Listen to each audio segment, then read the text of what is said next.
guys, thanks for watching. I just wanted to share with you my top festival moment of 2019. So in 2019 I went to 3 festivals. I went to Parklife, I went to 4 2-day deaf festivals. So I went to Yana, You Are Not Alone Festival. It's a festival that happens in Manchester to help support Mind, the mental health charity. I went to Neighbourhood Festival, which is a day festival in Manchester, and I also went to Why Not in Matlock in Derbyshire. My favourite festival experience was at Why Not, and it was on the Saturday. Horrible day, pissed on all day, so for that reason it wasn't great.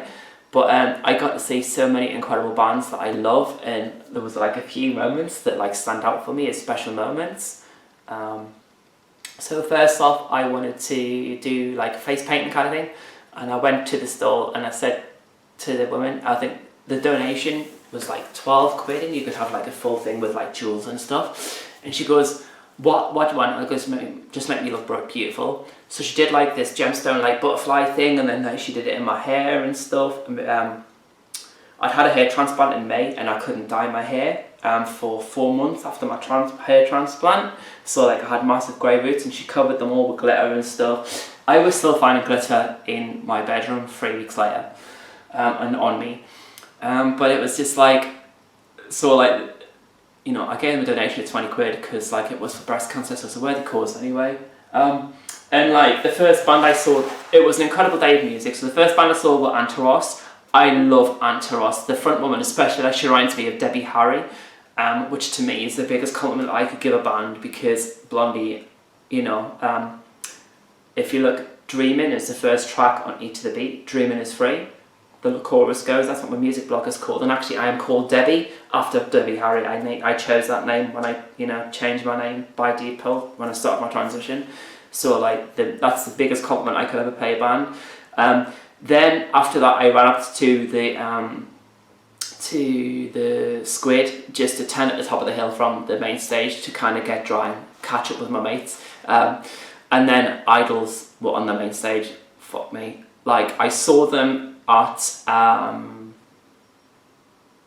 I saw the footage of them at Glastonbury, and I was like blown away. And honestly, I'll admit this, I'd never heard of them before, or like I'd heard of them but I'd never listened to them kind of thing.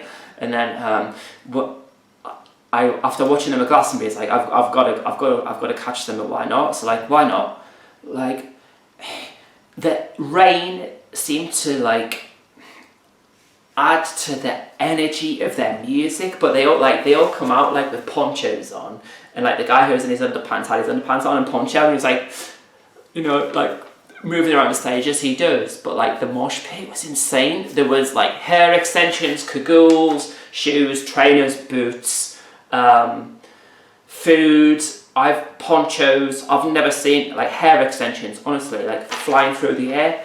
And like I was laughing, I was like, I couldn't believe how mad the mosh pit was. But that performance, the energy was off the scale. And like, you know, Colossus, the last album, before the live album, Live at the Bataclan, is like last year, one of the albums of the year anyway. Like every song on there is just diamond, like all killer, no filler. But like, yeah, one of the best live acts I've ever seen. And you know, that's a massive compliment. I then managed to I wanted to go to the Quarry because a lot of bands that I love were playing, and you'll see in a second, but I caught Deco, or like the kind of the majority of their set, and they've got this song called Rain, and like they seem kind of a little bit geeky, and that's no offense to them, but like live, what a band. And like the front man was just brilliant, and he had all the band, he had all the tent singing along to their track Rain, and it was just really brilliant. It was like one of my surprises of the year in terms of support bands. But then Sophie and the Giants after that, I was like, it was the second time I'd seen them, so it was really special for that. And like I love Sophie and the Giants. This is amongst my favourite people, honestly. I love you all. But seeing them, and like I saw them at the side of the stage, like waiting to come on, and then like Toby popped his head around the corner and like he pointed and he waved, and then the rest of the guys like looked and then they waved. I went to Chris, I love it when bands like give you set lists, so like you get a plectrum or a drumstick, and I went to Chris after your set, I went, and he went, and then I was like, and he went, well please, and he went okay. So then like, they played, and it was the first time I'd seen Antonia playing with the band, because obviously they changed bass player, and like, she brings a different energy to their performance. Honestly, she's phenomenal. Like, and if you've ever seen her, I've never seen someone limboing whilst playing, but she goes right down, almost touching the floor, like up on her feet, and then like leans back. But like, it was just a phenomenal set. Like, I absolutely loved it. And then after their set, Sophie, she come down the stage. She jumped down from the stage, ran round to I was on the front, and she jumped up on the barrier and she hugged me. Like, I cried. It was such a magical moment. Like, I just love that band so much, and like, I think I'm a friend of theirs now, basically. But like, their music touches my soul, and like, I've said this to Sophie before, like, the song The Light, if there ever was a song I wish I had at the start of my transition, it's that song. You know, it just gives hope, and a kind of a reassurance that everything's going to be okay. And like, every song that they write, it touches my soul. Like, their lyrics are phenomenal. So it was really like a special moment. And then Pip Blom after them. Again, it was the second time I'd seen them, but their energy was just insane. And then the Snuts were on next. Like, they were off their head on Buckfast, which is quite funny. I've never seen a band so pissed play, which is brilliant. But he kept going to the crowd, come on, fucking get going. And then this lad lit a snare, and you couldn't see. And like, there was all this blue smoke, and like, the band were fucking loving it, and the energy in the tent just intensified. It was brilliant. And then after them, Seagulls played. And like, I love Seagulls, as you know. And it was the third time I'd seen them this year then. Their energy was phenomenal, and they were doing it, like, I met Ollie and Andy at Castlefield Bowl. We were just walking through while the Cooks were on, and I got chatting to them both, because I had a Seagulls t-shirt on. And like, they're such nice, genuine guys anyway. We're chatting about, like, you know, how much they've been playing live and stuff. And then Ollie was having to do a quite a bit large sound check with his drumming.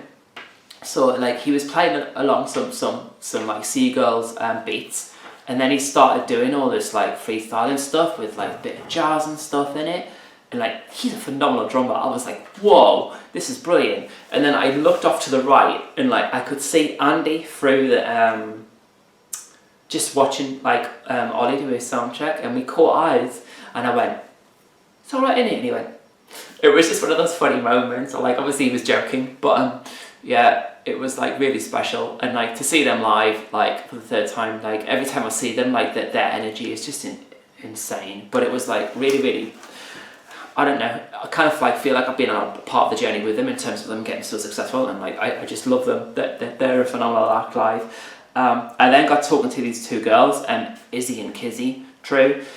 And they said to me, what are you doing next? I'd been in the tent in the quarry for 4.5 hours by then. And they goes, have you heard of Larkins? And I was like, no, I'll be honest, I hadn't. And they goes, I'll come and see them, you'll love them. So we went to this smaller tent that they were playing. It was a Scruff of the Neck tent. I forgot what it was called now. But yeah, saw them, and I was like, oh my God. I mean, I managed to catch the Hubbards, and they were brilliant.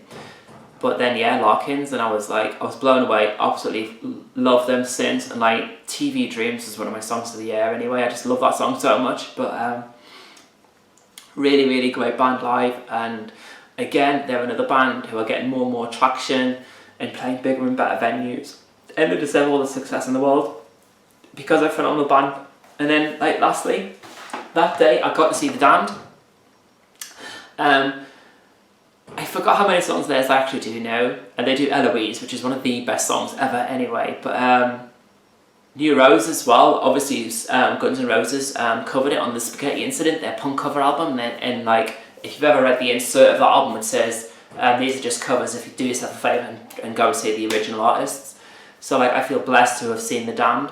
And it was funny because if you know their lineup, then Captain Sensible is their guitarist, or the guy who is Captain Sensible, and like obviously he had a bit of a solo career here. He's doing Happy Talk, and the band kept taking the piss out of him right through the set, saying, "No, we're not going to be playing that fucking song, Happy Talk," and it was just so funny. But just like to top off a day of seeing all my favourite, like pretty much all my favourite bands in one day, and then to see The Damned. Like, they're legends, absolute legends. It was just a phenomenal day. So that was my favourite day in a festival in music in 2019.